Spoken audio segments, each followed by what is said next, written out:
మహాభారతంలో విదురుడు ధృతరాష్ట్రునికి ఒక సందర్భంలో పరస్పర సహకార భావన గురించి ఇలా చెప్తాడు.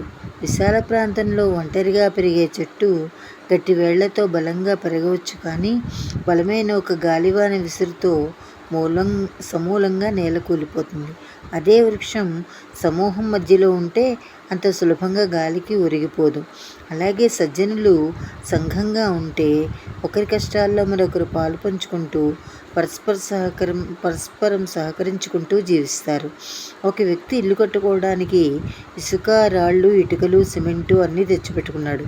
వస్తువులన్నీ వాటిలో అవి నేను లేకుంటే భవనమే లేదా అని, నేను గొప్ప అంటే నేను గొప్ప అని వాదించుకుంటున్నాయి. అంతలో ట్యాంకర్ నీళ్లు వచ్చాయి. నీరు అంది, విడివిడిగా మీరుంటే నిలవలేరు, నాతో కలిస్తేనే మీరు నిలబడతారు అంది. అయినా ఒకరికొకరు సహకరిస్తేనే కదా భవనం తయారయ్యేది, ఎందుకు వాదులాట అంది. అలాగే కుటుంబంలోని వ్యక్తులకు ప్రతి పనిలోనూ అమ్మ సహకారం అవసరము.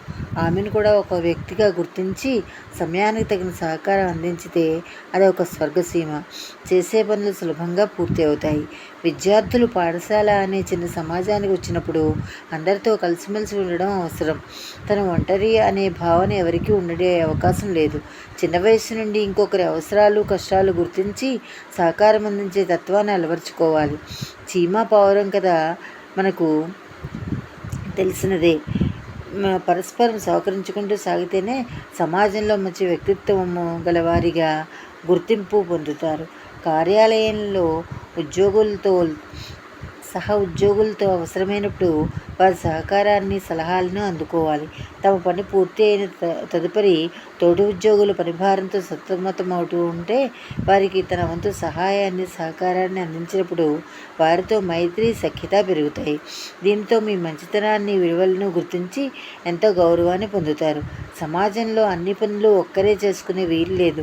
అన్ని వర్గాలకు, వృత్తులకు, కులాలకు చెందిన వ్యక్తులు పరస్పరం సహకరించుకున్నప్పుడే సమాజం ప్రగతిని సాధిస్తుంది.